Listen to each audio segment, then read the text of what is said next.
Ծիծեռնակաբերդում անմար կրակի մոտ ծաղիկներն այսօր խոնարհվեցին ցեղասպանված հույների հիշատակին։ Մայիսի 19-ը Պոնտոսի հույների ցեղասպանության հիշատակի օրն է։ 1916-ից մինչև 1923 թվականը մոտավորապես 350,000 հույներ, որոնք բնակվում էին Օսմանյան կայսրության տարածքում, սպանվեցին եւ բռնի կերպով տեղահանվեցին։ Պոնտական եւ հայկական ցեղասպանությունները ամենացավալի ոճրագործություններն են աշխարհում։ Առաջին համաշխարհային պատերազմի նախօրեին Պոնտոսի հունական բնակչությունը 700,000 մարդ էր ու փաստորեն Պոնտոսում ապրող հույների 50%-ը բնաջնջվեց թուրք բարբարոսների կողմից, ինչպես հայոց, այնպես էլ Պոնտոսի հույների ցեղասպանության դեպքում եղել է քրդերի մասնակցությունը։ Այսօր պետք է լիներ նաև քրդերի այստեղ համայնքի ղեկավարը ու գար խոնարհվել ու գլուխ խոնարհել, սր կներեք սխալվել ենք, որտեղ մենք դարձել ենք գործիք թուրքերի ձեռքին։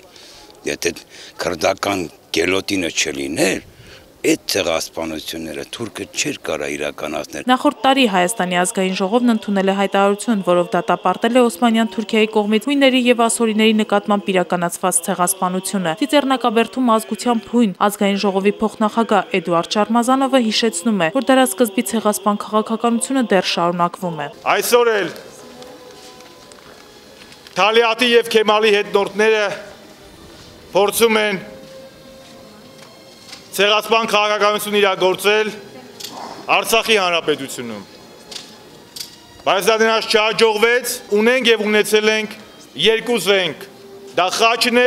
եւ սուրը։ Էդուարդ Շարմազանովն իր երեխաների հետ էր հարգում ցեղասպանության զոհերի հիշատակը։ 8-ամյա որդին Հովսեփը տեղեկացված էր պատմության այս դրվագի մասին ու նաեւ գիտեր ինչպես կանխել ոճրագործությունները։ Որ մեծանամ, ես պետք է գնամ կռվեմ, որ թուրքերը չգրավեն։